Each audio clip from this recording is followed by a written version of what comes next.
Y listo. Intestino delgado.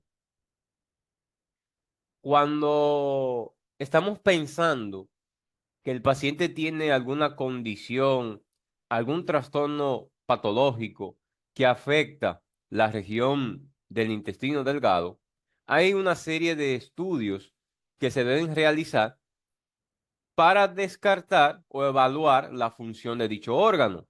Por ejemplo, uno de los problemas más comunes que afectan al paciente, ¿no? Y que tiene que ver con el intestino delgado, son los trastornos malabsortivos, principalmente la malabsorción, el famoso síndrome de malabsorción, que contiene a su vez múltiples cuadros patológicos que trae consigo alteraciones a ese paciente. La demostración de que hay una disminución de la absorción de algún nutrimento en la dieta es esencial a la hora de evaluar toda enfermedad del intestino delgado.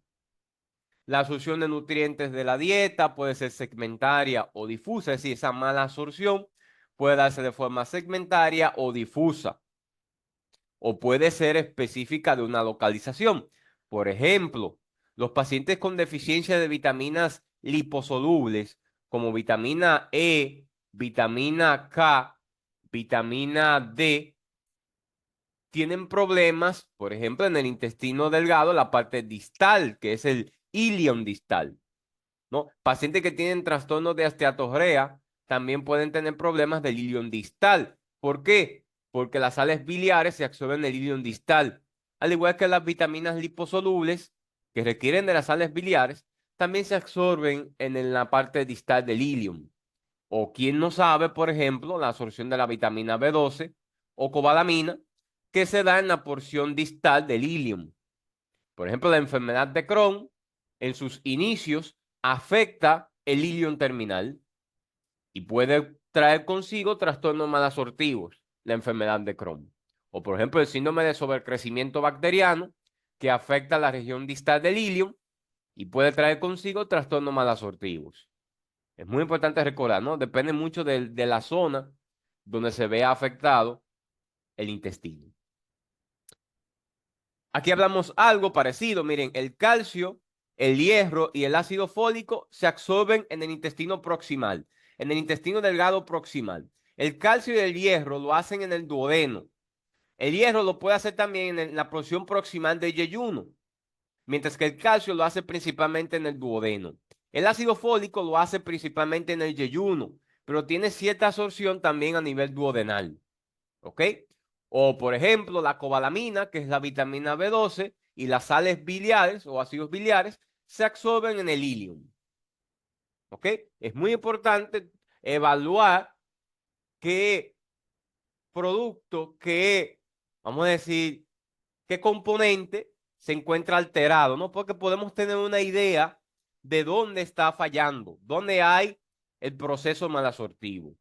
Recordad, calcio, hierro y ácido fólico, porción proximal del intestino delgado. Cobalamina y ácidos biliares en el ilium, es decir, porción distal del intestino delgado. En todo paciente que presente, por ejemplo, una resección intestinal, ya hablaremos un poquito también del síndrome de intestino corto, son aquellos pacientes que tienen isquemia intestinal, tienen algunos trastornos que propician, ¿no?, a la isquemia del intestino y se reseca parte de ese intestino, se llama síndrome de intestino corto. Y estos pacientes también tienen trastornos malabsortivos. En un paciente, un individuo que se le ha practicado una resección intestinal y que tiene, por ejemplo, signos de absorción deficiente de calcio, presenta tetania, signo de deficiencia de ácido fólico, tiene anemia macrocítica, o signo de deficiencia de hierro, anemia microcítica, con otros trastornos de la ferropenia, podemos pensar que el trastorno se encuentra en el duodeno o en el yeyuno, ¿no? Pero si no presenta trastorno de la cobalamina, entonces descartamos la parte distal, por ejemplo. Recuerden que la cobalamina solamente se absorbe en el ilium. En la porción terminal del ilium hay ciertos receptores específicos para la cobalamina. para el complejo factor intrínseco cobalamina, receptores de cubulina, que se encuentran en la porción terminal del ilium. Hablaremos un poquito de la absorción de la cobalamina y este nutrimento en la parte de anemia megaloblástica. Inclusive hay un video ahí en el canal de YouTube donde hablo de la anemia megaloblástica. Si se dan una vueltita por ahí y lo ven, entonces ahí hablamos un poquito de dicha anemia. Algunos nutrientes como la glucosa, aminoácidos, lípidos, se absorben a través de todo el intestino delgado. A través de todo el intestino delgado. Ahora, los lípidos y ciertos aminoácidos neutros se absorben con mayor rapidez en las porciones distales, más que en las proximales. Ahora, hay otros nutrimentos, otros lípidos y otros aminoácidos que se absorben con mayor velocidad en la porción proximal que en la porción distal. ¿Ok? Hay una prueba muy utilizada para evaluar la presencia de grasas en las heces, es la famosa tinción de Sudán 3. También está la tinción de Sudán 4, que evalúa grasas, ¿no? Evalúa tejido, material lipídico. Se encuentra disponible en el mercado, que evalúa el incremento de las grasas en heces. Se considera esteatorrea aquellos pacientes que tienen más de 7 gramos por kilogramos de peso en heces en un periodo de 24 horas. Se considera como una esteatorrea. Por ahí hay un video que tengo que subir a la plataforma con relación al tema de diarrea. Y por ahí suelo mencionar también de la esteatorrea, que orienta un trastorno malabsortivo. ¿Ok? La tinción de Sudán es una prueba rápida, mide la cantidad de grasas en heces, tiñe las heces cuando hay grasa, cuando hay material lipídico. Es una prueba rápida y económica. Es un método cualitativo que evalúa la absorción de grasas. ¿Ok? Cualitativo. No, cuando se hace presente, no quiere decir que el paciente tiene malabsorción de grasas. Es una prueba, vamos a decir, sensible, pero no es una prueba específica para determinar el grado de esteatorrea. ¿Ok? Hay pacientes que de forma normal tienen un incremento diario de la excreción de heces esteatorreicas, pero no quiere decir que tienen malabsorción. Los estudios habituales de laboratorio, por ejemplo, hemograma completo, tiempo de protrombina, determinación de proteínas en suero, fosfatasa alcalina, pueden sugerir algún trastorno de la absorción. Por ejemplo, los pacientes que tienen deficiencia de vitamina K van a prolongar el TP, el tiempo de protrombina, se prolonga. Mientras que aquellos pacientes que tienen deficiencias de calcio, por ejemplo, pueden tener alteración de la vitamina D, una mala absorción de vitamina D. Recuerden que la vitamina D ayuda a la absorción del calcio a nivel intestinal. Si no hay vitamina D disponible, habrá una disminución de la absorción de calcio. ¿Ok? La fosfatasa alcalina también orienta un trastorno óseo. En la osteomalacia aumenta los niveles de fosfatasa alcalina y es una prueba indicativa, una prueba sensible del grado de osteomalacia. Las proteínas en suero son muy importantes, ya que una mala absorción de proteínas puede traer consigo un deterioro, obviamente, de la economía. El paciente presenta edemas periféricos, anasarca inclusive puede presentar si hay un trastorno de la absorción de proteínas. El hierro, importante también medirlo en sangre para evaluar su absorción a nivel intestinal. Si se sospecha de esteatorrea, por ejemplo, o cualquier otro trastorno de la absorción de nutrientes, podemos observar, por ejemplo, un paciente que tiene deficiencia de vitaminas liposolubles, A, D, E y K. El complejo B y la vitamina C son hidrosolubles. Las liposolubles son las A, D, E y K. Se absorben en el ilium, ¿ok? Requieren de las sales biliares para su absorción y se absorben en el ilium. La presencia de esteatorrea me indica a mí que hay un trastorno del ilium, porque en el ilium es que se absorben las sales biliares, ¿ok? O puede ser inclusive del duodeno, ya que la bilis se vierte obviamente en el duodeno. El paciente puede tener esteatorrea si no tiene una adecuada eliminación, ¿no?, de la bilis. por ejemplo, en paciente con trastorno de la vesícula biliar. Pero cuando se habla de un trastorno per se de la absorción, siempre hay que pensar, cuando hay esteatorrea, siempre pensar en la porción distal del ilium. De este modo, la enfermedad, en un paciente que tiene una enfermedad ósea metabólica, fosfatasa alcalina elevada, ¿no? Ya la mencioné, indicativo mucho de algún trastorno óseo. Calcio reducido en plasma, podemos pensar en una mala absorción de vitamina D, por ejemplo. En la enfermedad de Crohn, los pacientes suelen tener deficiencia de vitamina A, deficiencia de vitamina D, E y K en la ileitis de Crohn. Cuando la enfermedad de Crohn afecta el ilion, que dicho sea de paso, es la porción más afectada por la enfermedad de Crohn, pueden tener trastornos malabsortivos de vitaminas liposolubles. En deficiencia de vitamina K se presenta con tiempos de protrombina elevado, ¿ya? Evalúa los factores de coagulación vitamina K dependiente, pero obviamente descartando alguna hepatopatía o que no consuma anticoagulantes, ¿no? Que alteran el tiempo de protrombina. La anemia macrocítica puede indicar una mala absorción de cobalamina o de ácido fólico. Todo paciente que presente anemia macrocítica por deficiencia de cobalamina o por deficiencia de ácido fólico y se hayan descartado las causas más comunes, debe evaluarse todo paciente para una duodenoscopía, una gastroduodenoscopía, evaluando entonces el grado de malabsorción, evaluando algún trastorno malabsortivo. La anemia ferropriva puede indicar algún trastorno de la absorción de hierro o puede ser inclusive indicativo, ¿no? De que ese paciente tiene un síndrome malabsortivo. Por ejemplo, una enfermedad que se presenta con deficiencia de cobalamina, ácido fólico, hierro, deficiencia de vitamina K, es la celiaquía o enfermedad celíaca. Se presenta con múltiples deficiencias y esa hay que prenderse el bombillo y pensar de una vez en ese paciente. Ese paciente se presenta con múltiples deficiencias. Paciente desnutrido que se presenta con múltiples deficiencias, hay que pensar en una enfermedad celíaca, que vamos a estar hablando de ella un poco más adelante. Fíjense, un paciente con anemia ferropriva que no tenga o descartándose enfermedad hemorrágica oculta del tubo digestivo, que dicho sea de paso es la causa más común. Miren, la causa más común de anemia ferropénica en el hombre es el sangrado gastrointestinal crónico. Es la causa más común. En las mujeres, la causa más común son las condiciones fisiológicas, como por ejemplo la menstruación, el embarazo, la lactancia. Son las condiciones más comunes como causa de anemia ferropriva. En el hombre son los sangrados gastrointestinales, ¿ok? Por ahí recuerden eso, porque estaremos hablando un poquito también de la anemia ferropénica.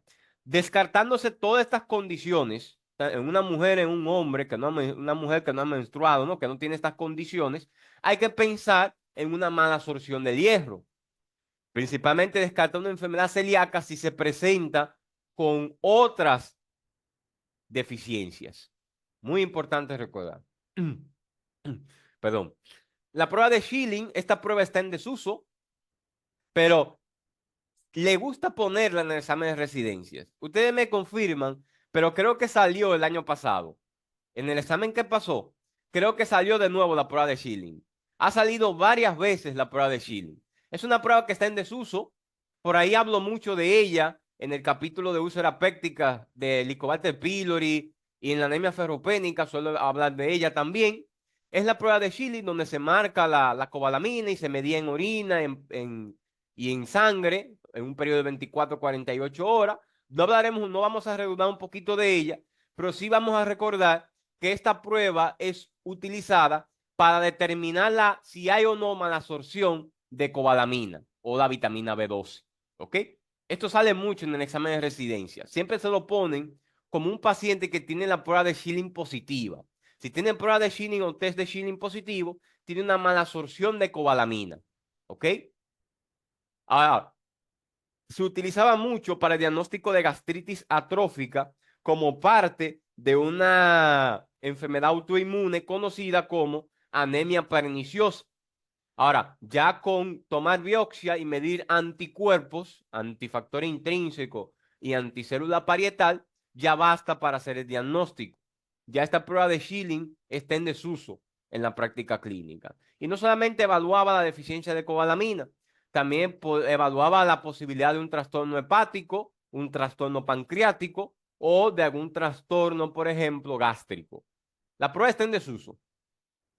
Es muy larga, puede tener muchos falsos negativos, etcétera. Está en desuso, pero siempre le gusta ponerla en el examen de residencias.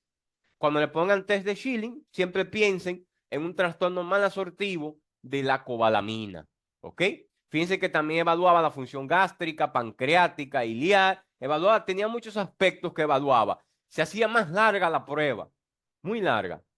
Recuerden, es una prueba realizada para determinar si hay o no mala absorción de cobalamina. Deme un minuto.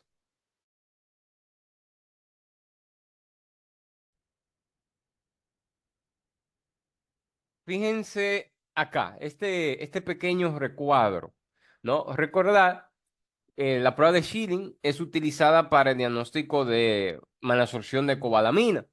Fíjense cómo la cobalamina, una vez consumida de los alimentos, forma complejos. Hay un primer complejo que se da en la saliva, se llama actocorrina cobalamina. Cuando llega al estómago, habrá otro complejo también producido por las células parietales que liberan el factor intrínseco y se une a la cobalamina. Entonces, habrán dos complejos, actocorrina cobalamina y el complejo factor intrínseco cobalamina. ¿Qué es lo que pasa?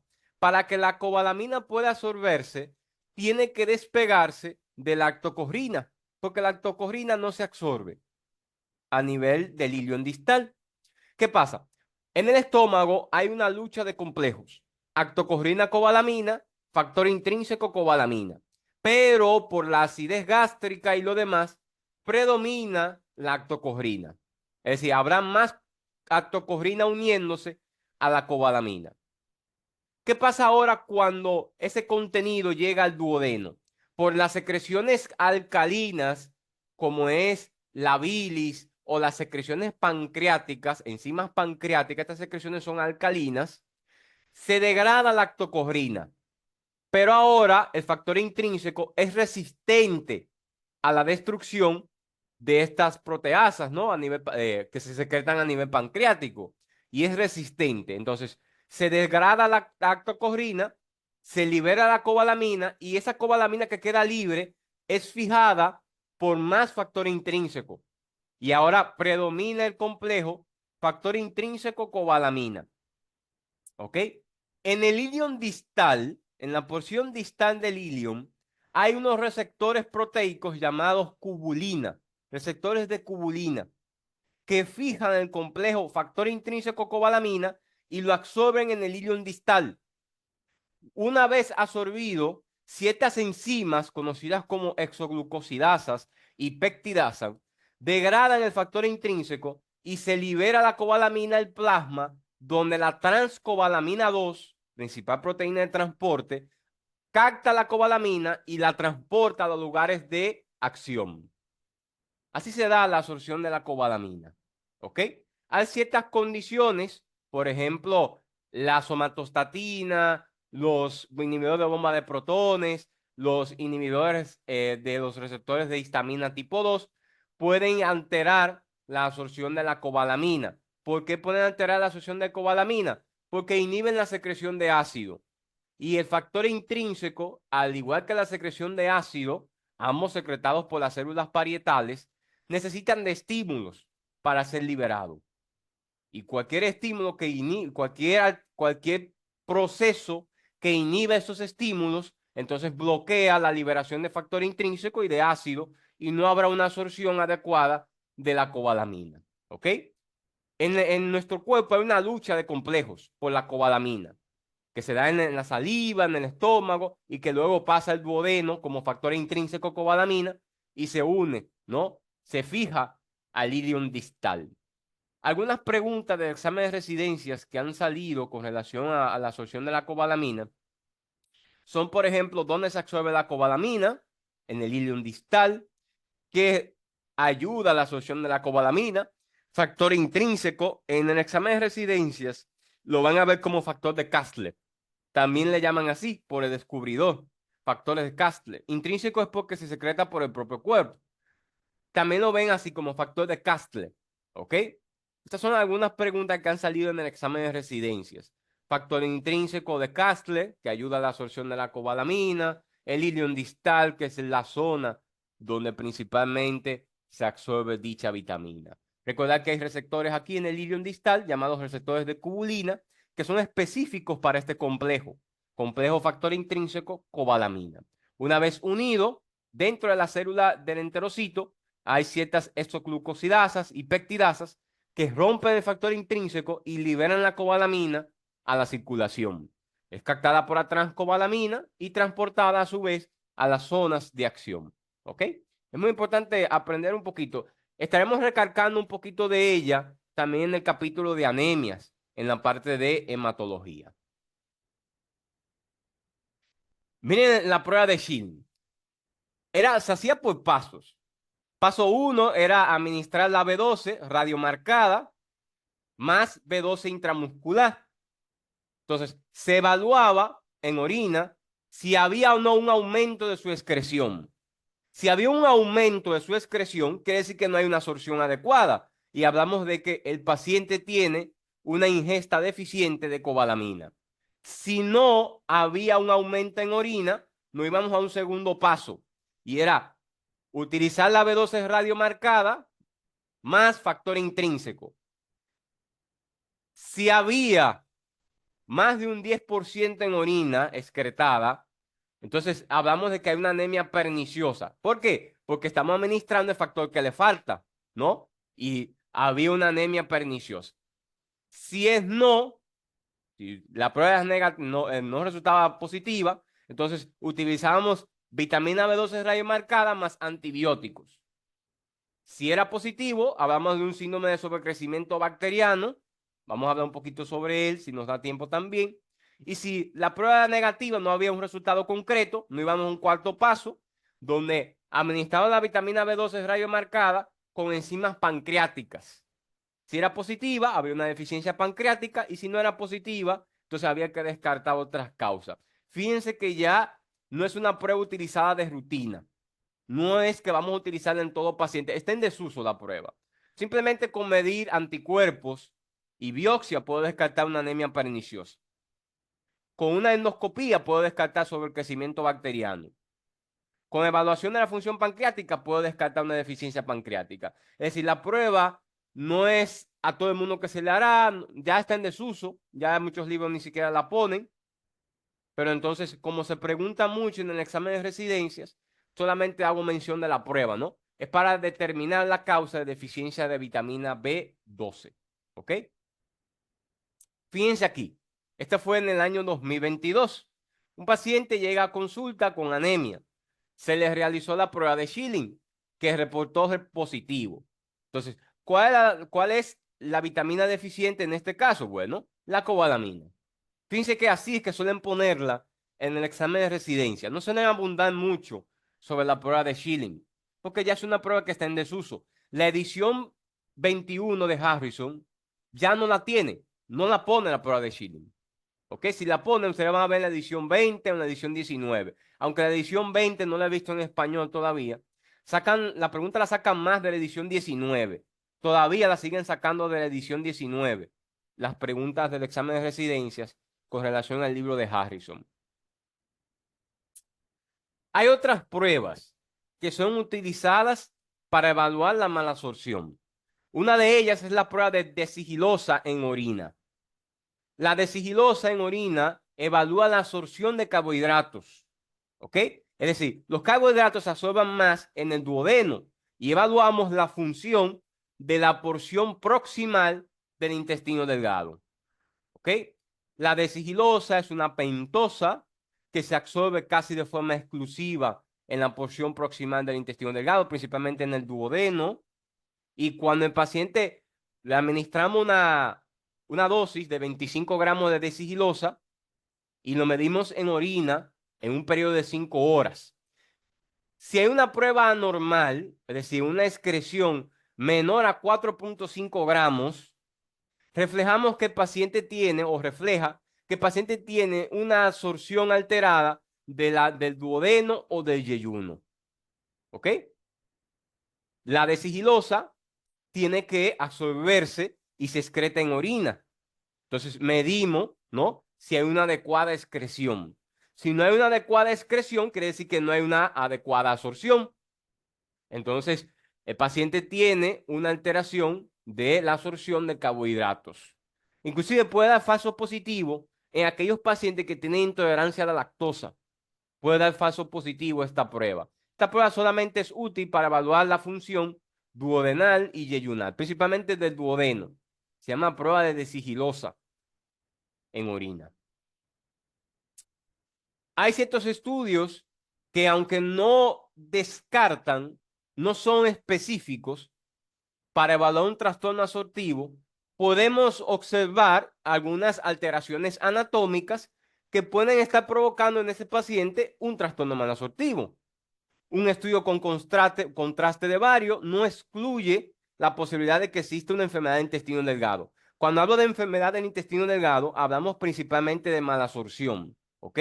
Es uno de los trastornos clínicos más comunes del intestino delgado.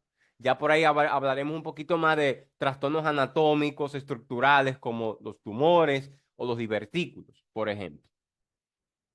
Las radiografías de intestino delgado son de utilidad para descartar alteraciones anatómicas, ¿no? Una obstrucción, un vólvulo, etcétera, una estenosis, una fístula, etcétera, ¿no? Los estudios de imágenes no descartan un trastorno malabsortivo, pero son muy útiles para descartar alteraciones anatómicas que me puedan traer entonces como consecuencia un trastorno malabsortivo.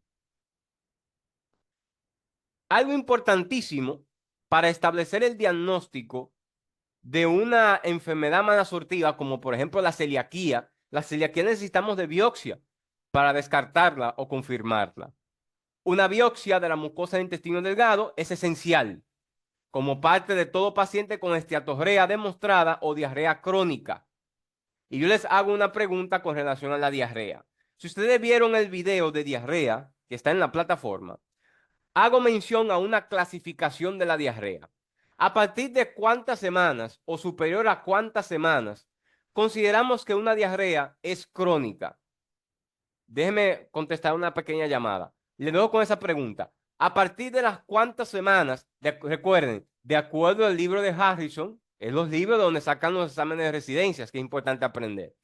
De acuerdo a la duración, a las semanas de duración, a partir o superior a las cuantas semanas, una diarrea es considerada como crónica. Muy bien. Una diarrea es considerada como crónica aquellas que sobrepasan las 4 semanas. Excelente respuesta. Siempre deben, yo les recomiendo a ustedes que están estudiando para el examen de residencias. Bueno, fue lo que hice también. Y es que en el examen de residencias suelen poner cosas así. Por ejemplo, suelen poner mucho la tos crónica, que es a partir de las 8 semanas, por ejemplo. La sinusitis crónica, que es a partir de las 12 semanas. La diarrea crónica, que es a partir de las 4 semanas. La meningitis crónica, a partir igual de las 4 semanas. La endocarditis, a partir de las 6 semanas, ¿no? Yo les recomiendo hacer un cuadrito, una hojita, ¿no? Anotar todo lo que considera crónico. Cuando ustedes lean, crónico, más de 4 semanas, más de esto, y se lo aprenden. Porque en el examen de residencias suelen poner preguntas así, ¿ok? Una diarrea es considerada como crónica cuando sobrepasa las 4 semanas. Bien, diarrea crónica. ¿Cuáles son las principales indicaciones para realizar una biopsia de intestino delgado?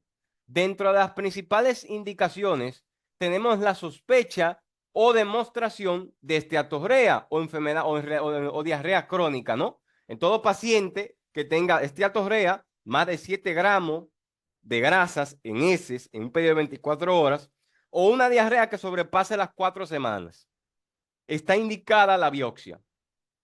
O aquellos pacientes que tengan alteraciones difusas o focales de la mucosa del intestino delgado, que se hayan encontrado en una serie radiológica. Por ejemplo, aquí no se ve muy bien, pero miren estas lesiones aquí que parecen como en pelusa, estas lesiones, estas alteraciones que pueden darnos a sospechar de alguna alteración de la mucosa. Hay una imagen, creo que tengo una imagen por ahí que se evidencia mejor, se puede ver mejor. Ah, mírenla acá. No, miren, esta imagen característica como en pelusa, que suele ser indicativa de algún trastorno de la mucosa intestinal. Es decir, el contraste no se fija adecuadamente en esas zonas y parece como una especie de pelusa, ¿no? Como un intestino en peluso. Entonces, cuando hay alteraciones difusas o focales en una serie radiológica o cuando hay esteatorrea demostrada o una diarrea crónica, está indicada una biopsia de intestino delgado. ¿Cuáles alteraciones podemos observar en una biopsia de intestino delgado? Bueno, estas alteraciones, estas lesiones, podemos clasificarlas en tres grupos. En tres grupos podemos clasificar estas lesiones. Están las lesiones difusas específicas. Dentro de las lesiones difusas específicas, tenemos, por ejemplo, la enfermedad de Whipple. Creo que saben un poquito de enfermedad de Whipple. No confundan enfermedad de Whipple con triada de Whipple. La triada de Whipple es de la hipoglucemia. La enfermedad de Whipple es un trastorno infeccioso donde una bacteria llamada Tropheriма whippeli produce alteraciones de la absorción intestinal, alteraciones articulares, cardíacas y alteraciones neurológicas. Es una enfermedad que al final crea un trastorno autoinmune por la presencia de este microorganismo. ¿Qué observamos? La enfermedad se diagnostica por biopsia. ¿Qué observamos en una biopsia en un paciente que probablemente tenga o que tenga una enfermedad de Whipple? Se caracteriza por la presencia de macrófagos positivos con la tinción de ácido periódico de Schiff. Se observa inclusive los microorganismos dentro de los macrófagos. ¿Ok? Así se diagnostica la enfermedad de Whipple. Macrófagos positivos para la tinción de ácido periódicos de Schiff. Y hacemos el diagnóstico de enfermedad de Whipple. El tratamiento de elección es trimetoprim sulfa para la enfermedad de Whipple. Siempre recordar que es una enfermedad infecciosa. Los pacientes presentan un cuadro de malabsorción, trastornos articulares, una artritis vamos a decir, difusa, una artropatía difusa, trastornos cardíacos de ritmo y presentan demencia, trastornos neurológicos. Siempre piensen en enfermedad de Whipple como causa de una enfermedad gastrointestinal que ocasiona este cuadro. Una enfermedad hereditaria que es la abetalipoproteinemia. Vamos a observar en la biopsia células absortivas cargadas de lípidos en fase postprandial de la ingesta y que luego del ayuno, luego de la ingestión libre de grasas, estas células cargadas no van a tener esa carga, ¿no? Se va a eliminar. Es decir, pasa principalmente cuando el paciente intenta o cuando ingiere lípidos en la dieta, ¿no? En la fase postpandea. ¿Qué pasa? En la beta-lipoproteinemia no se está absorbiendo adecuadamente los kilomicrones. Y los kilomicrones tienen dos vías de absorción. Tiene una vía por los ácidos grasos de cadena corta, que se da por la vía hemática, sanguínea, por la circulación enterohepática, y tiene otra vía que es la principal de ácidos grasos de cadena larga, que es la vía linfática. En la beta-lipoproteinemia no habrá formación adecuada de ciertas apolipoproteínas, donde entonces estos kilomicrones, estas grasas, se acumulan en las células, pero luego desaparecen del periodo de ayuno, porque el paciente presenta esteatorrea y la elimina, ¿no? Luego del periodo de ayuno o de una ingesta libre de grasas, desaparecen estas células cargadas de lípidos. La deficiencia de inmunoglobulina A, recordar esto, es el trastorno de inmunocompromiso hereditario más común. La deficiencia de inmunoglobulina A es el trastorno de inmunodeficiencia hereditaria congénita más común. Y los pacientes presentan frecuentemente trastornos malabsortivos por presencia de giardias, inclusive entamoeba histolítica, principalmente giardia lambis, giardia intestinal, como le llamaban antes, ¿no? estos pacientes frecuentemente presentan infecciones por Giardia y se debe pensar en una deficiencia de inmunoglobulina A principalmente. Se observa en la biopsia de la mucosa intestinal ausencia de célula plasmática y Giardia, trofosoditos de Giardia, ¿no? Frecuentemente se observan en la biopsia de estos pacientes. Siempre recordar eso. En un paciente, un niño que presente enfermedad por Giardia de forma recurrente, hay que pensar en una deficiencia de inmunoglobulina A y es la deficiencia inmunitaria congénita más común del planeta, la deficiencia de inmunoglobulina A. Cuando hablamos de lesiones en el intestino, se clasifican en grupos, ¿no? Ya vamos que eran 3 grupos. Hay otro grupo que son las lesiones en placas, en parches. Por ejemplo, estas enfermedades son las granulomatosas, como suele ser la enfermedad de Crohn, que se observa principalmente en el ilion. Recuerden que la enfermedad de Crohn afecta frecuentemente el ilion, no así la colitis ulcerosa, no suele afectar el ilion. La enfermedad de Crohn produce la ileitis de Crohn y puede provocar trastornos malabsortivos. Puede haber depósitos de material amiloide en los pacientes que tienen amiloidosis y la amiloidosis se diagnostica por biopsia con tinciones especiales como la llamada tinción de rojo Congo. Para ser positiva, la tinción de rojo Congo debe colorearse de verde, un verde fluorescente, y es característico de la amiloidosis. La tinción de rojo Congo positivo. Recuerden la tinción de rojo Congo. Si la tinción de rojo Congo es positiva, piensen en amiloidosis. Y la amiloidosis puede afectar el tubo digestivo. Es rara la afectación del tubo digestivo en la amiloidosis porque afecta más al riñón y el corazón y las articulaciones. El otro grupo de lesiones es la combinada. Aquí tenemos las lesiones inespecíficas y difusas. Eran lesiones difusas específicas, lesiones específicas en parches y las lesiones inespecíficas y difusas. La principal, el prototipo de estas lesiones es la enfermedad celíaca o el sprue celíaco. Se manifiesta de forma característica por alteraciones de la mucosa intestinal. Si hacemos una biopsia, el dato característico, ¿quién podría decirme? ¿Quién recuerda? No sé si recuerdan. Hay un dato que es característico de la enfermedad celíaca y es la atrofia de vellosidades. Atrofia de vellosidades intestinales, más hiperplasia de las criptas. Atrofia de vellosidades, hiperplasia de criptas y un aumento de linfocitos T. Esto es característico de la enfermedad celíaca. Hablaremos un poco más adelante de la enfermedad celíaca. Vamos a hablar un poco más adelante sobre ella. Se manifiesta de aspecto característico de la mucosa duodenal principalmente y de la porción proximal del yeyuno.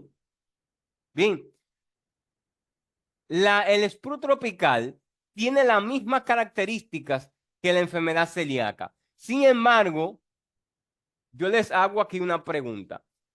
No se diferencia, ¿eh? El sprue tropical y la enfermedad celíaca a veces tienen lesiones que son indistinguibles, pero podemos hacer el diagnóstico fácilmente dejando dejando de administrarle al paciente o diciéndole al paciente que deje de consumir alimentos ricos en qué material. Vamos a ver.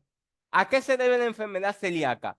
A la exposición de qué material en los alimentos, de qué, vamos a decir, de qué mineral, de qué contenido los alimentos. ¿A qué se debe? Gluten, ¿no? Gluten, glutamina, exacto. Los pacientes con enfermedad celíaca, de modo característico, presentarán las alteraciones cuando ingieren gluten, pero luego de un periodo de meses, de 6 meses aproximadamente, de una dieta libre de gluten, las lesiones desaparecen. No así en el sprue tropical.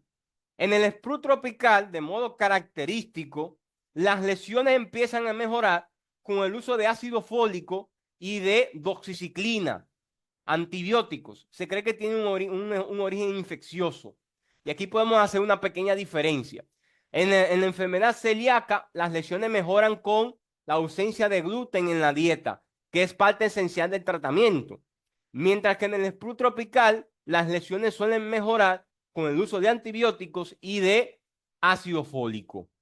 Aquí vemos la diferencia. A veces el sprue tropical y el sprue celíaco en biopsia son indistinguibles, pero haciendo estas pruebas terapéuticas podemos diferenciar uno de otro. Otra diferencia es que la enfermedad celíaca es un trastorno autoinmune.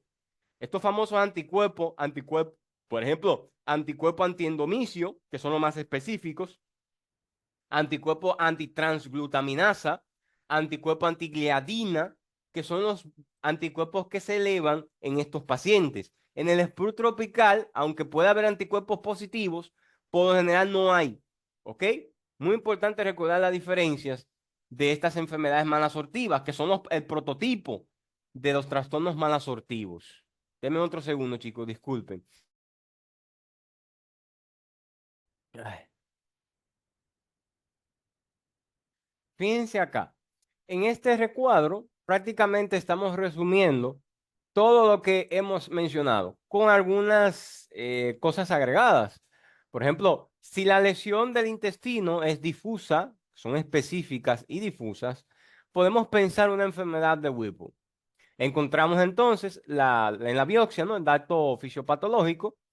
La lámina propia incluye macrófagos que contienen material positivo a la tinción de ácido periódico de Schiff. Así se hace el diagnóstico de enfermedad de Whipple, donde se observa inclusive estos macrófagos, el microorganismo se observa dentro de los macrófagos. Es característico.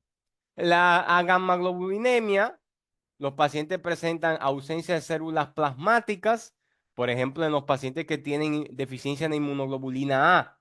Y recuerden la yardia, ¿no? Que es frecuente que presenten infecciones por yardia estos pacientes. Ausencia de células plasmáticas, las vellosidades están normales o pueden estar ausentes, lo que se conoce como mucosa plana. La beta-lipoproteinemia, vellosidades normales, pero las células contienen vacuolas cargadas de grasas en la fase postpandrial y en las lesiones segmentarias específicas hay algunas. Hablamos de las enfermedades granulomatosas como la amiloidosis, que es depósito de material amiloide, que se observan con la tinción de rojo Congo, y la enfermedad de Crohn, que aparecen los granulomas no calcificantes. Esto ha aparecido mucho en el examen de residencias. Enfermedad de Crohn, granulomas no calcificantes, ¿ok? Porque si fuesen granulomas calcificantes, pensamos en tuberculosis, que es una enfermedad granulomatosa también, pero produce granulomas calcificantes. En la enfermedad de Crohn hay granulomas no calcificantes, ¿ok? Un trastorno que puede originar trastornos malasortivos es el linfoma. La localización más común del linfoma a nivel del intestino delgado es en el ilium, porque ahí es que abundan las placas de Peyer, ese tejido linfoide, ¿no? Puede haber una alteración maligna de este tejido linfoide. El linfoma intestinal, observamos células malignas en la lámina propia, en la submucosa del intestino, y un trastorno hereditario que afecta la absorción del colesterol es la linfectasia intestinal. Entonces los pacientes presentan ganglios linfáticos dilatados, vellosidades engrosadas, inclusive pueden estar cargadas de lípidos. La gastroenteritis eosinofílica es un trastorno raro, muy parecido a la esofagitis eosinofílica. Encontramos infiltración de eosinófilos en la lámina propia y en la submucosa. Ya hablamos de la amiloidosis y la enfermedad de Crohn. Ahora, pueden haber microorganismos que provoquen lesiones segmentarias específicas y podemos observarlo a nivel microscópico. La mastocitosis, una enfermedad rara, origina infiltración de mastocitos en la lámina propia del intestino, y las lesiones difusas específicas, el prototipo de ellas es la enfermedad celíaca. Dentro de las enfermedades difusas y en específicas está la enfermedad celíaca. Fíjense las características. Vellosidades cortas o ausentes, acortamiento de vellosidades, hay infiltrado de linfocitos, es decir, infiltrado mononuclear, y hipertrofia o hiperplasia de criptas. Recuerden esto, estas son las, perdón, disculpen, estas son las características de la enfermedad celíaca.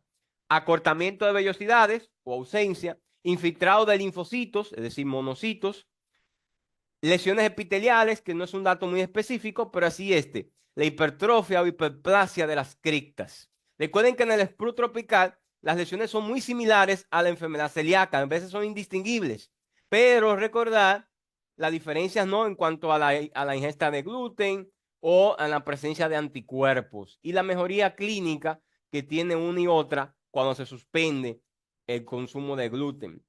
El síndrome de proliferación bacteriana, la lesión es segmentaria en las vellosidades, infiltración de linfocitos. Para hablar un poquito del síndrome de proliferación bacteriana, principalmente se da en el ilium. ¿Por qué? Porque en el ilium distal se encuentra la válvula iliocecal. Se debe a alteraciones de la válvula iliocecal. Las bacterias que están en el ciego pasan el ilium por una alteración de la válvula iliocecal, pasan el ilium y esas bacterias empiezan a consumir, por ejemplo, la cobalamina, consumen la cobalamina y aumentan la síntesis de ácido fólico. ¿Por qué aumentan la síntesis de ácido fólico?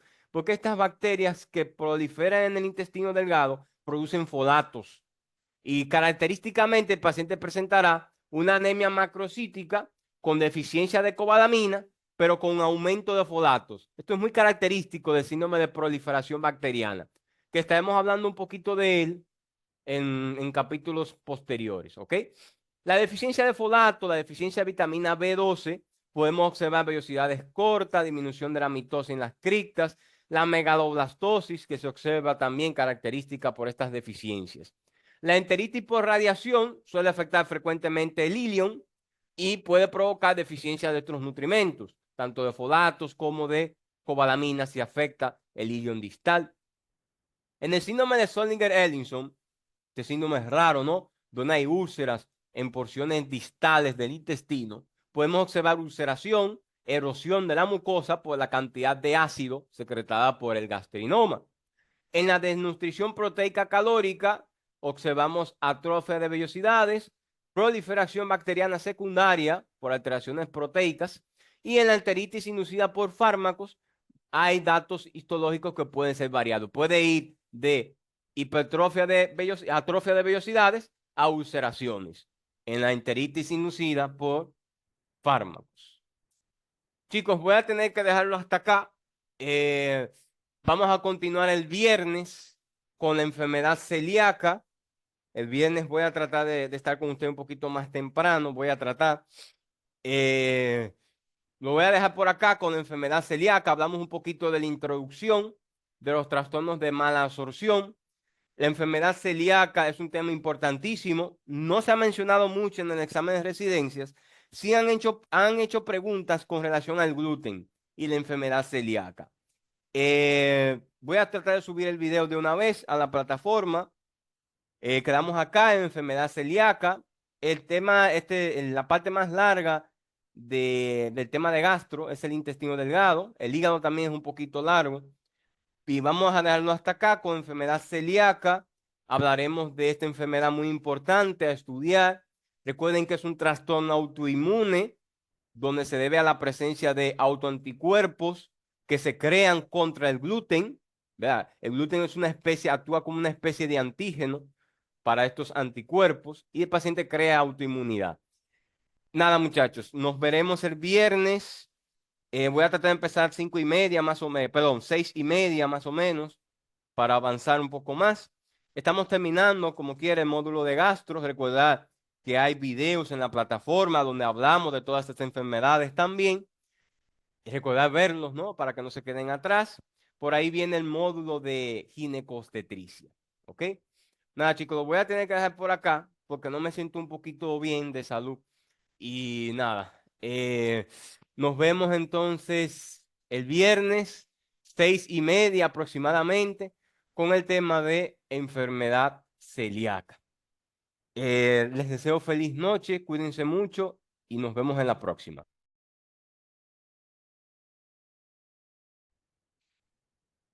Enfermedad celíaca, o conocida también como sprue tropical o trastorno al gluten. Es muy importante conocer sobre la enfermedad celíaca, aunque se han hecho preguntas en el examen de residencias con relación a la misma. Son preguntas un poquito como superficiales. Por ejemplo, han preguntado a qué se debe la enfermedad celíaca, qué es la exposición al gluten, cuál es el tratamiento de la misma, qué es la dieta cero en gluten, ¿no? Y por ahí se habla mucho de tratamiento y de qué es, ¿no? La enfermedad celíaca. La enfermedad celíaca tiene muchos nombres. Ya hablamos desde sprue no tropical, sprue celíaco, enfermedad celíaca del adulto o enteropatía sensible al gluten. Lo pongo en negrita porque es una pregunta que solían hacer antes en los exámenes. ¿Qué, a qué se debía? ¿Cuál era la enteropatía sensible al gluten? La enfermedad celíaca o celiaquía, ¿no? Enteropatía sensible al gluten. Una característica de la enfermedad celíaca es en la biopsia. En la biopsia, vamos a ver, ¿quién recuerda de la última clase cuáles eran los datos que encontraba en una biopsia de un paciente con enfermedad celíaca? ¿Cuáles eran esos datos que aparecían en la biopsia? ¿Quién lo podría escribir por ahí, no? ¿Quién los recuerda? ¿Cuáles eran esos datos eh, histológicos que encontrábamos en un paciente con enfermedad celíaca? Le daré uno: la atrofia de las vellosidades, atrofia o acortamiento de las vellosidades intestinales. Otro, por ejemplo, un infiltrado de linfocitos. Otro, por ejemplo, una hiperplasia e hipertrofia de las criptas. ¿No? Son los hallazgos clásicos de la enfermedad celíaca. Ahora, recuerden que estos hallazgos se presentan cuando el paciente ya tiene años, meses expuesto al gluten. Cuando hay exposición al gluten, aparecen estos cambios histopatológicos característicos de la enfermedad. Sin embargo, para hacer el diagnóstico de enfermedad celíaca, hay que suspender el gluten de la dieta y en un periodo de 3 a 6 meses, 6 meses por lo general, se vuelve a tomar una biopsia. Se vuelve a repetir la biopsia, pero ahora con una dieta cero en gluten o una dieta, ¿verdad?, que excluida, el gluten excluido de esa dieta. Si los cambios histopatológicos regresaron a la normalidad, volvieron a la normalidad, podemos hacer hincapié en que ese paciente tiene una enfermedad celíaca. Porque parte del tratamiento es la dieta cero en gluten, pero también es parte del diagnóstico cuando hacemos una biopsia en ese paciente. Ahora, hay pacientes que tienen mayor predisposición, otros trastornos autoinmunes, presencia de anticuerpos que son indicativos de la enfermedad, también son importantes a la hora de hablar, de hacer el diagnóstico de enfermedad celíaca. Tenemos, por ejemplo, los anticuerpos antiendomicios, son uno de los más específicos, los antitransglutaminasa, los anticuerpos antigliadina, todos dirigidos contra ciertos componentes del gluten. ¿Ok? Es una enfermedad que se desarrolla por la exposición del intestino, de la mucosa intestinal al gluten. Miren acá en esto que tengo acá subrayado. La característica distintiva de la enfermedad celíaca en una biopsia normal del intestino delgado y la respuesta del trastorno, incluidos síntomas y cambios histopatológicos del intestino delgado, con la eliminación del gluten en la dieta. Es decir, yo tengo un paciente que ha sido expuesto al gluten. Tomo una biopsia y veo los cambios histopatológicos característicos. Tiene clínica también. Los pacientes pierden peso, tienen anemia, esteatorrea, tienen un cuadro de malabsorción. Y luego de quitar la dieta en gluten, de quitar el gluten de la dieta, el paciente mejora los síntomas y los cambios histopatológicos regresan a la normalidad. Esto es distintivo para hacer el diagnóstico de enfermedad celíaca. No se hace el diagnóstico de enfermedad celíaca solamente con una biopsia. Primero tengo que quitarle el gluten de la dieta a ese paciente y luego tomar otra biopsia para evaluar si hay respuesta o no a la dieta libre de gluten. Recuerden que también está el sprue tropical, que no tiene un hallazgo diferente a la enfermedad celíaca, pero el tratamiento no es el mismo. Entonces hay que tomar en cuenta estos aspectos. Hay otros trastornos que simulan una enfermedad celíaca. Fíjense acá, los hallazgos clásicos de la enfermedad celíaca. Vellosidades cortas o ausentes, inclusive atróficas, infiltrado mononuclear, un infiltrado de linfocitos, células epiteliales, lesión de células epiteliales o una hipertrofia, también puede haber hiperplasia de las criptas. Y recuerden que el sprue tropical tiene los hallazgos histopatológicos muy similares a la enfermedad celíaca. Sin embargo, en el sprue tropical no responden a la ausencia de gluten en la dieta. Responde más bien al uso de antibióticos, ciertos antibióticos como tetraciclina y el uso de ácido fólico. Suele responder el sprue tropical. Aquí vemos los hallazgos característicos de la enfermedad celíaca. Entonces, ¿qué debemos recordar de la enfermedad celíaca? ¿Cuáles son los aspectos clínicos que debemos tomar en cuenta para hablar de la enfermedad celíaca?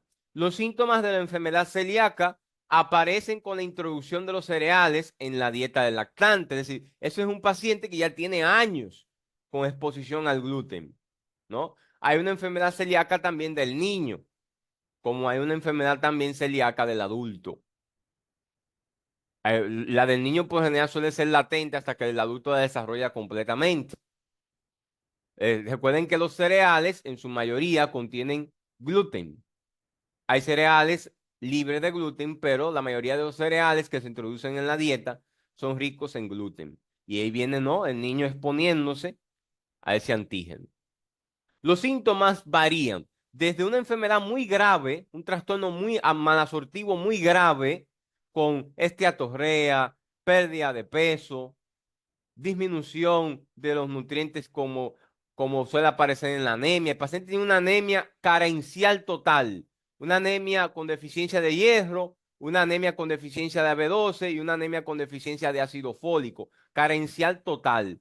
Lo característico de esta anemia es que es una anemia normocítica, porque la deficiencia de B12 y ácido fólico aumenta en el BCM, volumen corpuscular medio, mientras que la deficiencia de hierro disminuye el volumen corpuscular medio. Entonces, como hay una disminución de ambos componentes, el volumen corpuscular medio queda normal. Uno muy bajo, muy alto, entonces queda normal, ¿no? No hay una anemia no hay un dato característico de la anemia, la enfermedad celíaca. Es una anemia normocítica, pero es carencial total. En un paciente, cuando le pongan un caso clínico que presenta pérdida de peso marcada, tiene diarrea, presenta anemia con carencia de todo, uno piensa en enfermedad celíaca. Inclusive tienen trastornos óseos por deficiencia de vitamina D, deficiencia de calcio en la absorción y presenta a trastornos óseos metabólicos. También puede presentar el paciente un cuadro asintomático. Hay pacientes que tienen una enfermedad celíaca de forma asintomática y a veces no presentan síntomas gastrointestinales. Pueden presentar uno o dos o uno o pocos síntomas de otras carencias. Por ejemplo, deficiencia de hierro puede presentarse solamente como una anemia por deficiencia de hierro, puede presentarse como una osteomalacia por deficiencia de calcio, o puede presentarse por edemas en los miembros inferiores, edemas en los miembros superiores, o una nasarca por deficiencia de proteínas. Puede presentarse de forma aislada un cuadro de enfermedad celíaca, aunque lo más característico es que el paciente se presente con múltiples deficiencias. Siempre piensa en eso, en un paciente que tiene múltiples deficiencias, en una enfermedad celíaca. ¿Qué es importante de la enfermedad? Recuerden que es un trastorno autoinmunitario. Por exposición crónica al gluten se crean anticuerpos dirigidos a ese antígeno, a ciertos componentes, a la gliadina, por ejemplo, del gluten. Hay anticuerpos presentes en estos pacientes. Anticuerpos antiendomicios o antiendomiciales son los más característicos de la enfermedad. Anticuerpos antitransglutaminasa hística y anticuerpos contra la gliadina o péptidos de gliadina desaminados. Estos son los anticuerpos que suelen elevarse en los pacientes con enfermedad celíaca. Siempre recuerden estos anticuerpos: antiendomicios, antitransglutaminasa y anticuerpos antigliadina. Siempre recuerden estos anticuerpos que suelen estar presentes en los pacientes con enfermedad celíaca. Fíjense acá. Fíjense la sensibilidad y la especificidad de cada anticuerpo. Fíjense, vámonos a los antiendomicios. Fíjense que los antiendomicios eran los más vamos a decir, los más específicos y sensibles para hacer el diagnóstico de la enfermedad. Uno de ellos, miren los antiendomicios. Tenemos 85 a 98% de sensibilidad y un 97 a 100% de especificidad. Ahora, están los antitransglutaminasa humana, 93 a 96% de sensibilidad y un 99 a 100% de especificidad. Son específicos también, aunque los más utilizados hoy en día para hacer el diagnóstico de enfermedad celíaca son los anticuerpos antiendomicios, ¿ok? Antiendomicios. Y fíjense los antigliadina, son los menos específicos, tienen un 82 a 95%, o los IgG de forma crónica un 73 a 90%. Lo más utilizado en la práctica hoy en día son los antiendomicios. Siempre recuerden estos anticuerpos. Lo importante es recordar los anticuerpos: antigliadina, antiendomicio y los antitransglutaminasa. Son los anticuerpos que están presentes en los pacientes con celiaquía. De forma etiológica, ya sabemos que hay una exposición a un antígeno. ¿Cuál es el antígeno? Bueno, el gluten. Hay un factor ambiental. Es clara la relación con la gliadina. Es un componente del gluten. Los anticuerpos que se crean son dirigidos a este componente, a la gliadina. ¿Ok? Un compuesto del gluten que está presente en el trigo, en la cebada, en el centeno y en otros cereales.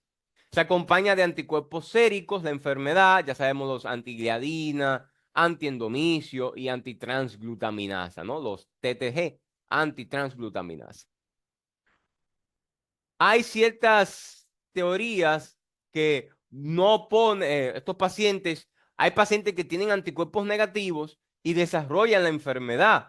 Por eso no se sabe si estos anticuerpos son primarios o secundarios al daño hístico. Es decir, hay pacientes que no tienen anticuerpos presentes y han desarrollado la enfermedad. Así como hay pacientes que tienen anticuerpos presentes y todavía no han desarrollado, todavía no tienen la enfermedad o no desarrollan la enfermedad. Por eso no se sabe si estos anticuerpos son primarios o secundarios al daño que origina el trastorno. Ahora, recuerden, el anticuerpo antiendomicio tiene una sensibilidad del 90 a 95% y una especificidad, según el libro de Harrison, del 90 a 95%. ¿Ok?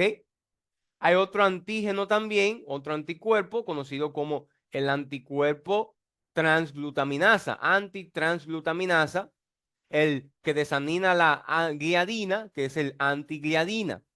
Esta enfermedad, la enfermedad celíaca, tiene también una asociación con ciertos antígenos leucocitarios humanos, los HLA, principalmente el HLA-DQ2 y el HLA-DQ8.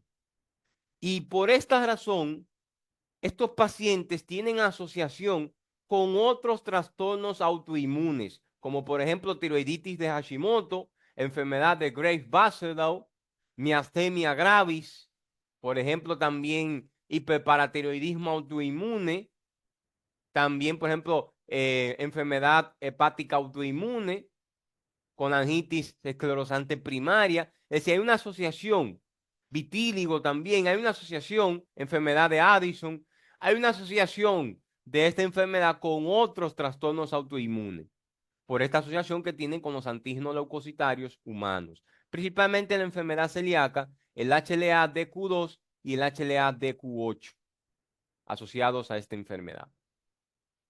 El diagnóstico, recordar, clínico y biopsia, ¿no? Hay que tener una biopsia de intestino delgado para hacer el diagnóstico de enfermedad celíaca. Ya mencioné un poco, ¿no? ¿Cuáles eran los pasos? Una biopsia primero, donde se visualizan los cambios característicos, luego una dieta libre de gluten y luego se vuelve a repetir otra biopsia. Si observamos que hay mejoría o hay resolución de estos cambios histopatológicos, podemos hacer el diagnóstico de enfermedad celíaca. Obviamente, el paciente tiene que tener una dieta libre de gluten, ¿no? Para hablar de que es la enfermedad, de que hay resolución. Paciente con síntomas y datos de laboratorio sugestivos de mala absorción o deficiencia de algún nutriente y con una prueba positiva para anticuerpos, podemos pensar de que se trata de una enfermedad celíaca. Recuerden que el diagnóstico se hace por biopsia. Ahora, clínicamente podemos pensar en un paciente que tiene signos y síntomas de mala absorción, deficiencia de algún nutriente o de múltiples nutrientes y pruebas positivas, ¿no? Para anticuerpos que se elevan en la enfermedad, podemos pensar de que tiene la enfermedad celíaca. Recuerden que el diagnóstico se hace por medio de biopsia. El diagnóstico requiere de la detección de cambios histopatológicos característicos, ya hablamos cuáles eran esos cambios histopatológicos, y la respuesta clínica e histológica después de una dieta sin gluten, ¿ok? Después de una dieta sin gluten, ese paciente, si es una enfermedad celíaca, tiene que mejorar. Y es así como hacemos el diagnóstico. Si se identifican anticuerpos contra el endomicio o anticuerpos contra antitransglutaminasa, estos deben desaparecer también con la dieta sin gluten. Deben desaparecer, ¿ok? Deben desaparecer, deben reducirse los títulos de estos anticuerpos cuando se inicia una dieta sin gluten.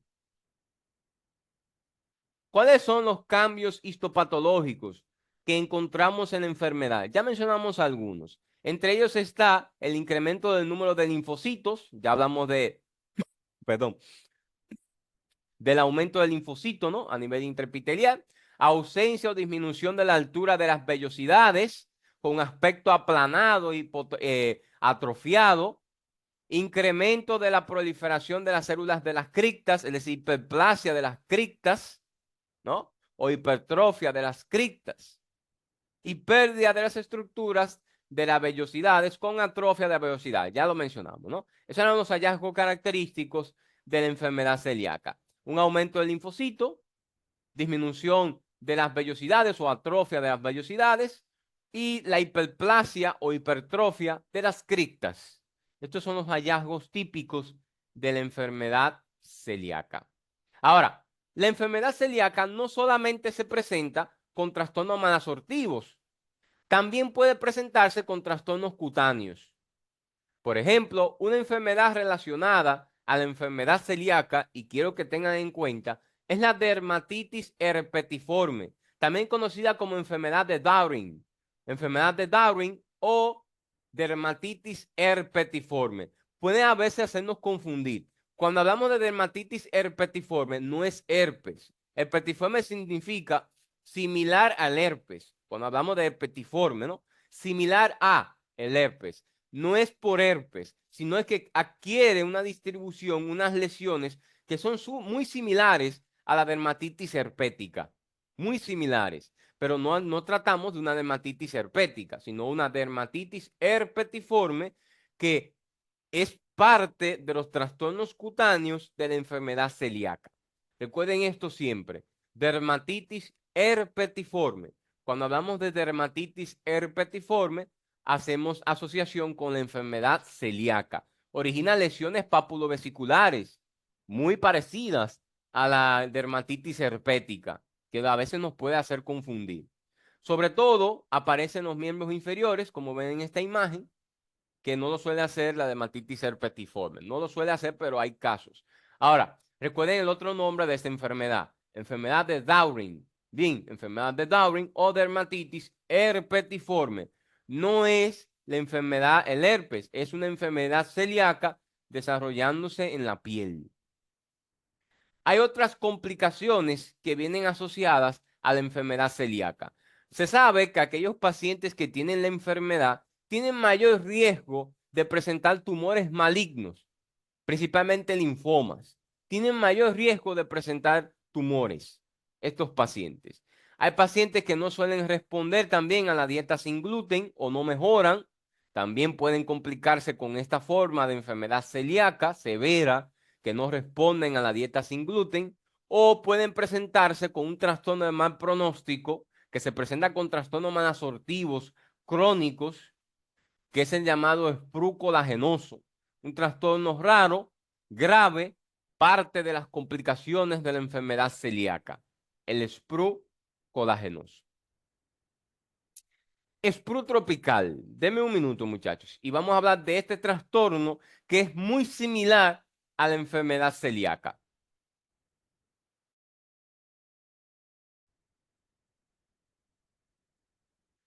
El sprue tropical es un cuadro muy parecido a la celiaquía, que se caracteriza por diarrea crónica, esteatorrea, pérdida de peso, carencias nutricionales, ¿ok? En las cuales incluyen folato y cobalamina. Esto es al igual que la enfermedad celíaca.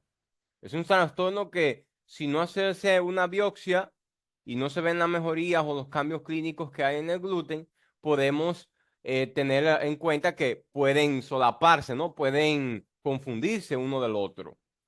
El sprue tropical no debe considerarse dentro del diagnóstico diferencial mientras no se excluyan infecciones, es decir, trastornos infecciosos, como por ejemplo quistes o trofosoditos en muestras de heces o en 3 muestras de heces. Es decir, aunque muchos autores hacen referencia a que el sprue tropical tiene una asociación con ciertos microorganismos, ya que suele responder a la antibioterapia, tiene mucha asociación.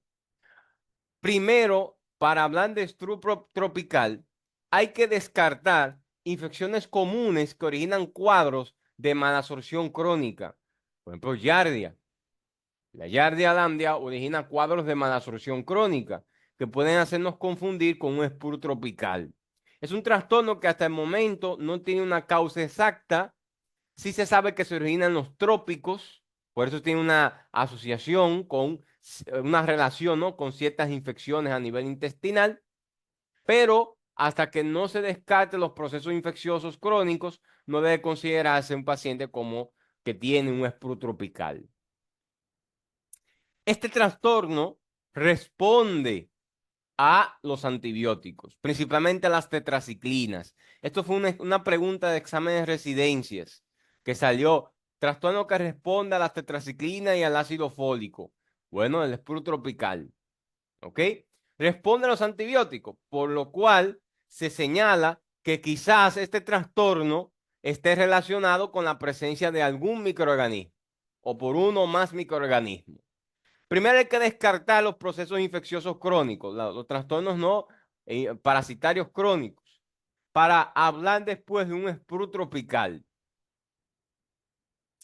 La prueba diagnóstica para el sprue tropical es una biopsia. Recordad que tiene muy parecido, mucha aparición, mucha similitud con la celiaquía, ¿no? Tiene casi las mismas lesiones o prácticamente las mismas lesiones. Sin embargo, este trastorno no responde a la dieta libre de gluten, a diferencia de la enfermedad celíaca que sí lo hace. Este responde adecuadamente al uso de folatos y antibióticos, principalmente las tetraciclinas. Eso hay que tomarlo en cuenta. La prueba diagnóstica de elección para el sprue tropical es una biopsia intestinal. Muestra las anomalías de la mucosa en un paciente que presenta diarrea crónica, signos de mala absorción y que vive o ha residido en un país de tropical, ¿no? De ambiente tropical. De ahí el nombre sprue tropical. Los antibióticos de amplio espectro, principalmente recordar las tetraciclinas, principalmente por un periodo de 6 meses, producen mejoría en el paciente al cabo de la primera semana o las 2 semanas. También mejora el paciente con el ácido fólico. Tiene efectos curativos en los pacientes con el sprue tropical. Recuerden, esta es la terapia del sprue tropical. Tetraciclinas más ácido fólico. Es la terapia del sprue tropical. Los antibióticos de amplio espectro y el ácido fólico son generalmente curativos, en particular si el paciente abandona el área tropical y no vuelve, ¿no? Por eso se cree que tiene una asociación con ciertos microorganismos. Si el paciente no se aleja del consumo de esas dietas, entonces puede tener que no recidiva, ¿no? Puede no mejorar. Debe administrarse tetraciclinas hasta un periodo de por 6 meses y estos pacientes suelen mejorar al cabo de la primera o la segunda semana de iniciado el tratamiento. Síndrome de intestino corto. Recuerden, del sprue tropical, esta fue la pregunta que salió en el examen de residencia. Mejora con ácido fólico y con tetraciclina. ¿Cuál es el diagnóstico? Sprue tropical. La enfermedad celíaca no mejora con esta terapéutica. Síndrome de intestino corto. El síndrome de intestino corto es un cuadro también que origina mala absorción y se debe principalmente a aquellos pacientes que han recibido resecciones intestinales, ya sea por una isquemia intestinal o una trombosis de la arteria mesentérica. Son aquellos pacientes que han recibido múltiples resecciones intestinales, inclusive por cirugía de perder peso también, y presentan un síndrome de intestino corto. Si se van al libro de cirugía de Schuaf, para considerar síndrome de intestino corto debe de haber menos de 250 centímetros de intestino. Para considerar que el paciente, 450, perdón, 450 centímetros de intestino para considerar un síndrome de intestino corto. Por ahí hay un video que está en la plataforma que lo pueden ver. El síndrome de intestino corto, como su nombre lo dice, es aquellos pacientes que tienen un intestino corto, pero esto es secundario a las resecciones quirúrgicas que han sido sometidas. Ahora, hay un síndrome de intestino corto de forma congénita, que es muy raro en la práctica clínica. El más común es la forma secundaria, donde el paciente por isquemia intestinal, trombosis de arteria mesentérica o algún trastorno de la coagulación ha recibido múltiples resecciones quirúrgicas del intestino. Entonces el paciente presenta cuadros malabsortivos por la resección de múltiples partes del intestino. Recuerden que hay una forma congénita, es más rara todavía, del síndrome de intestino corto. Puede ocurrir a cualquier edad, no respecta ningún tipo de sexo, dependiendo de la condición. Y después de la resección del intestino delgado, el segmento que queda experimenta una especie de adaptación estructural y funcional, pero para que se adapte adecuadamente deben haber transcurrido aproximadamente 6 a 12 meses. Y durante ese tiempo de adaptación, el paciente pierde peso, pierde proteínas, pierde nutrimentos, esteatogrea, se presenta un cuadro malabsortivo que culmina entonces con deterioro de la estructura física del paciente. Debe evaluarse en los pacientes con un síndrome de intestino corto el estado de vitaminas, de minerales, la sustitución en caso de ser necesario, principalmente vitaminas liposolubles, si se resecó parte del ilium distal, por ejemplo, una causa común de resección del ilium distal, del ilium, es la enfermedad de Crohn. La enfermedad de Crohn afecta principalmente el ilium y puede originar trastornos. Si se hace una resección de la enfermedad, por ejemplo, aquellos pacientes que no responden adecuadamente al tratamiento y pueden tener un trastorno malabsortivo a nivel iliar. Y estos pacientes presentan deficiencia de vitaminas liposolubles, deficiencia de cobalamina, presentan, si se reseca, por ejemplo, el yeyuno, deficiencia de folato, si es el duodeno de calcio, hierro, magnesio y zinc pueden presentarse.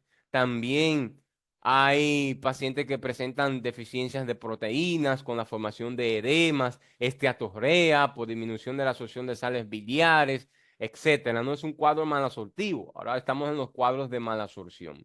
Ahora, en algunos pacientes o en la mayoría de pacientes se ha aprobado el uso de un análogo a la somatostatina, perdón, un análogo al péptido el péptido similar al glucagón de tipo 2 es la teduglutida. Estos fármacos actúan en la mucosa intestinal y ayudan a la absorción de algunos nutrimentos en algunas porciones del intestino. El péptido similar al glucagón tipo 2 es un fármaco análogo recombinante que es la teduglutida. Recuerden que los péptidos similares al glucagón tipo 1 son las incretinas y parte de ellos se utilizan para el tratamiento de la diabetes o para reducir de peso. Hablaremos un poquito de la diabetes y su tratamiento en el capítulo de endocrinología. Para su uso en pacientes con síndrome de intestino corto dependiente de la nutrición parenteral, con base en su capacidad para incrementar el crecimiento intestinal y mejorar la absorción, ¿no? Ayuda a la absorción y renova ciertas células epiteliales intestinales que están en adaptación, acelera ese proceso de adaptación. Síndrome de proliferación bacteriana. Es un cuadro que también origina un trastorno malabsortivo, el síndrome de proliferación bacteriana, y característicamente se debe a lesiones de la válvula iliocecal. Cuando hay lesión de la válvula iliocecal, se traslocan bacterias al ilium Y muy característicamente el paciente presenta una anemia macrocítica por deficiencia de B12, pero con aumento de folatos. Y a uno se le prende el bombillo, porque es una anemia macrocítica con deficiencia de B12, pero con aumento de folatos. Y uno piensa, bueno, es un síndrome de proliferación bacteriana. ¿Ok? Siempre deben pensar. Estos síndromes comprenden un conjunto, un grupo de trastornos que cursan con diarrea, esteatorrea y anemia macrocítica. Siempre recuerden eso. Anemia macrocítica. Es una anemia macrocítica que característicamente se presenta con déficit de cobalamina, pero con aumento de folato. Y uno se queda pensando, bueno, si hay aumento de folato, ¿por qué hay una anemia macrocítica? Se debe obviamente a la deficiencia de cobalamina. ¿Y a qué se debe el aumento de folato en el síndrome de proliferación bacteriana? Y es que las bacterias que proliferan en el ileum producen folatos, pero para su crecimiento consumen cobalamina. Es decir, esas bacterias, este género Enterobacteriaceae, cuando se trasloca al ileum, consumen la B12 que se está absorbiendo ahí, pero aumentan el folato cuando están proliferando, cuando están creciendo, porque producen folatos estas bacterias. Entonces ahí vemos el paciente que tiene una anemia macrocítica por deficiencia de B12, pero tiene un aumento de folatos. Y uno se le prende en bombillo y uno dice, bueno, esto es un síndrome probablemente de proliferación bacteriana. Recuerden, ese es el síndrome. Son bacterias que del colon pasan al intestino delgado. ¿Cómo? Bueno, por una alteración de la válvula ileocecal. Esta éstasis de heces, ¿no? Que pasa del ciego al ileum, puede causar también trastorno del peristaltismo, cambios en la anatomía o una comunicación directa entre el intestino delgado y el colon. Bueno, esto es principalmente cómo se desarrolla, ¿no? Por una éstasis o pues sea por un trastorno del peristaltismo, por un daño estructural, anatómico, o por una comunicación directa del intestino con el colon. La principal causa es una alteración anatómica de la válvula ileocecal. Como consecuencia directa de la presencia de grandes cantidades de bacterias del colon, E. coli, Bacteroides fragilis, otros géneros enterobacteriáceas, llegan al intestino delgado. ¿Qué va a pasar? Consumen la cobalamina para su proliferación, para proliferar, pero producen folatos cuando las bacterias van proliferando. A mayor proliferación, estas bacterias producen gran cantidad de folato y por eso ustedes pueden ver que es una anemia macrocítica con deficiencia de cobalamina, pero no de folatos. ¿Ok? Es el paciente que se presenta con una anemia macrocítica por déficit de B12, pero tiene un aumento desproporcionado de los niveles de folato. También se presentan con esteatorrea. ¿Por qué? Porque sabemos que las sales biliares, los ácidos grasos biliares conjugados, se absorben en el ileum. Y como hay un trastorno de la absorción a nivel ileal, estos pacientes se presentan frecuentemente también con esteatorrea. ¿Ok? Si estas bacterias, bacterioides, desconjugan ácidos biliares también, estas bacterias desconjugan ácidos biliares y originan, aparte de que no pueden absorberse adecuadamente en el ileum, habrá una desconjugación de sales biliares y no se pueden absorber adecuadamente y estos pacientes presentan esteatorrea, ¿no? Una esteatorrea por mala absorción. Obviamente toda esteatorrea es por mala absorción. Estos ácidos biliares no conjugados se absorben con mayor rapidez que los ácidos grasos conjugados y como consecuencia se reduce la concentración intraduodenal de ácidos biliares. Es decir, el paciente presenta un trastorno malabsortivo porque no puede absorber adecuadamente las grasas.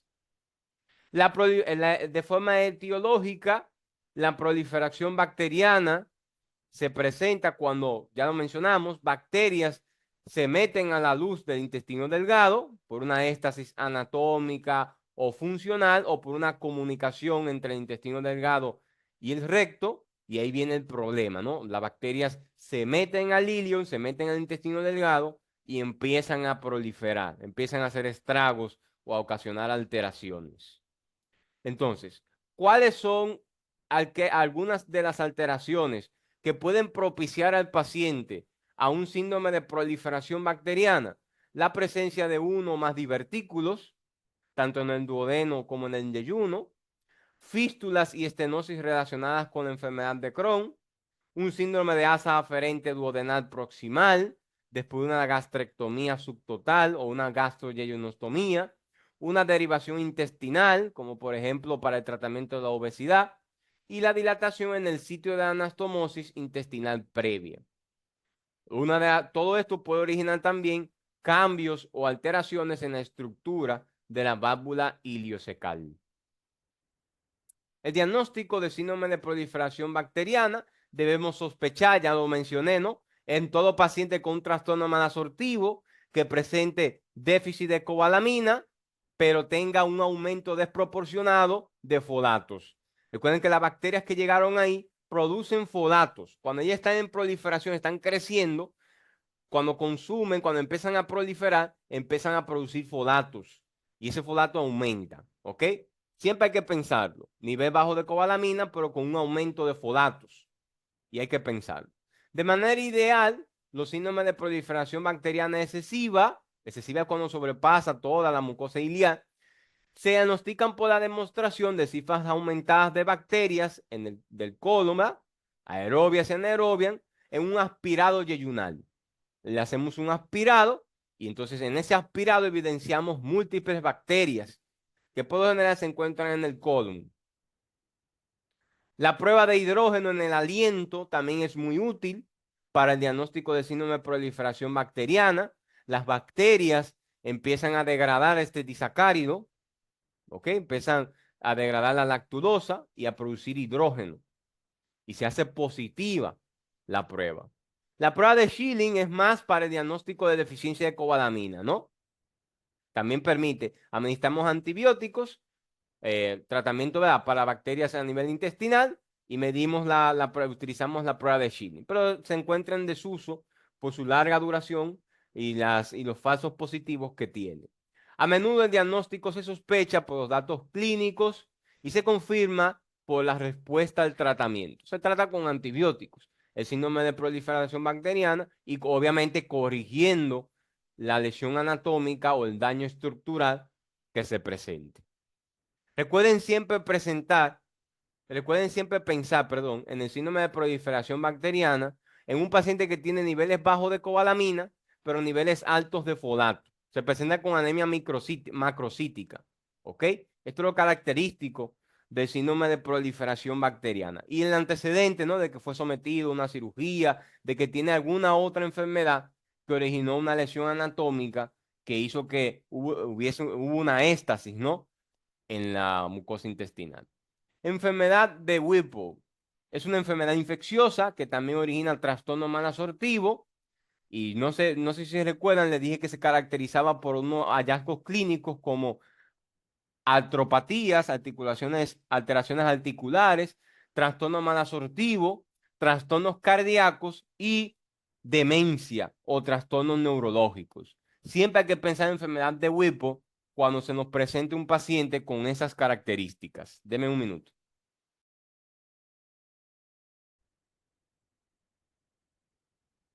La enfermedad de Whipple es un trastorno multisistémico eh, que se asocia, por ejemplo, a diarrea, cuadro de mala absorción, artralgia, siempre recordar, problemas del sistema nervioso central y problemas cardíacos.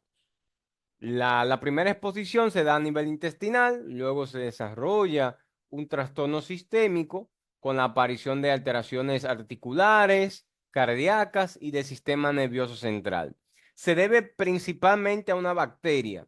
Esta bacteria se conoce como Tropheriма whippeli, ¿ok? Es la bacteria causante de la enfermedad de Whipple. Y recordar no confundir enfermedad de Whipple con triada de Whipple, ¿ok? No son lo mismo, no es la misma cosa.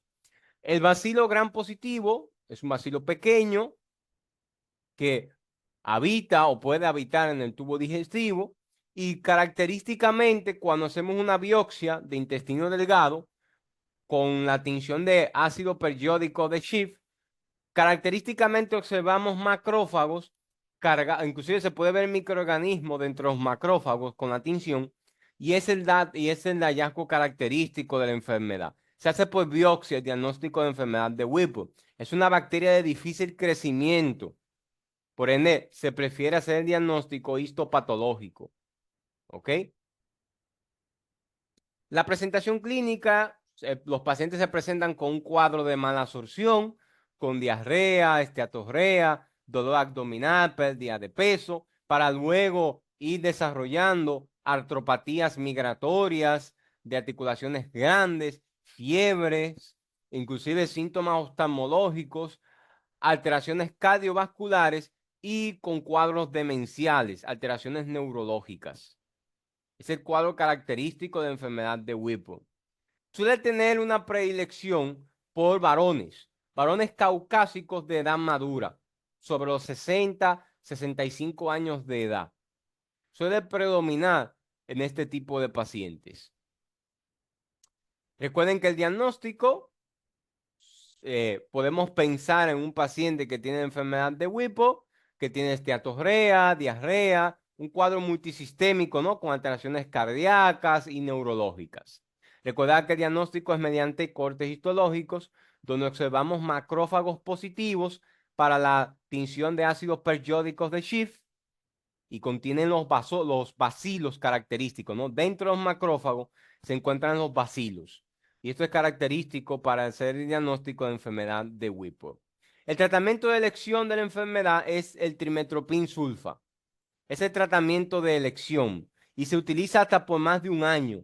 2 dosis por día por un año.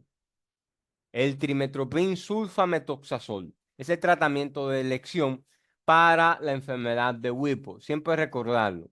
Ahora, como alternativa al trimetoprim sulfa, tenemos entonces el cloranfenicol. Recordad que estos pacientes que van a utilizar trimetoprim sulfa por muy largo tiempo necesitan ácido fólico. ¿Por qué necesitan consumir ácido fólico? Porque el trimetoprim es un inhibidor de la enzima dihidrofodato reductasa, una enzima esencial para que el fodato sea absorbido de forma adecuada. Entonces, estos pacientes deben consumir también ácido fólico para evitar el déficit del mismo. Enteropatía perdedora de proteínas es otro trastorno perteneciente a los trastornos malabsortivos. La enteropatía perdedora de proteínas es una enfermedad, vamos a decir, es un trastorno, porque no es una enfermedad específica. Puede ser parte de múltiples trastornos, desde trastornos congénitos hasta trastornos adquiridos secundarios. Se describe como un grupo de trastornos gastrointestinales y no gastrointestinales que cursan con hipoproteinemia, edema. ¿Por qué el edema? Porque se pierde la presión coloidosmótica. Recuerden que hay presiones que mantienen el líquido dentro del vaso sanguíneo. La presión coloidosmótica, dada por las proteínas, y la presión hidrostática, por las fuerzas hidráulicas, ¿no? Cuando se pierde una de estas fuerzas, entonces se extravasa líquido a un tercer espacio. Y aquí viene la formación de edemas característico de las pérdidas de proteínas. Los pacientes se presentan, inclusive se pueden presentar con anasarca, inclusive, ¿ok? También, en el contexto de una hepatopatía crónica, puede presentarse una enteropatía perdedora de proteínas. Si ven el video de úlceras pépticas que está en la plataforma, hablé o mencioné la enfermedad de Menetrier. La enfermedad de Menetrier es un trastorno caracterizado por una hipertrofia de las, perdón, una hipertrofia de los pliegues gástricos, una hipertrofia de los pliegues gástricos, y que recordar también es un factor de riesgo para el desarrollo de cáncer gástrico, la enfermedad de Menetrier. ¿Qué pasa? Como hay una hipertrofia de los pliegues gástricos, también habrá un aumento de las células mucosas. Estas células mucosas producirán bicarbonato y moco, que neutraliza el medio ácido del estómago. ¿Y para qué es útil el medio ácido del estómago? Recordad que en las células principales del estómago se produce el pexinógeno, que cuando entra en contacto con la acidez gástrica, un pH menor a 2 gástrico, se convierte o se activa a pexina, la enzima que participa en la hidrólisis de las proteínas para su adecuada absorción a nivel intestinal. Entonces, si hay pliegues gástricos hipertróficos, que aumenta la secreción de bicarbonato y moco, el medio ácido del estómago se va a perder. Y cuando se produzca el pexinógeno, no va a activarse de forma adecuada a pexina. Y el paciente no podrá absorber de forma adecuada las proteínas. Y la enteropatía perdedora de proteínas es parte o puede ser parte de una enfermedad de Menetrier. Son múltiples. Hasta un síndrome de Zollinger-Ellison puede producir una enteropatía perdedora de proteínas. ¿Ok? Se caracteriza porque el paciente tiene una pérdida excesiva de proteínas por el tubo digestivo. Es excepcional que un paciente con una enteropatía perdedora de proteínas tenga una disminución selectiva o solo de albúmina o solo de globulinas. Miren, las pérdidas de proteínas se clasifican como selectivas y no selectivas. Esta es selectiva. Cuando es selectiva es de una sola proteína. Cuando es no selectiva es de todas las proteínas. En los pacientes que tienen una enteropatía perdedora de proteínas, tienen una disminución selectiva de la pérdida de proteínas. Si es como parte de un trastorno hepático, por ejemplo, selectiva de albúmina. Si es como, por ejemplo, la enfermedad de Menetrier o otros trastornos, selectiva de globulinas, por ejemplo.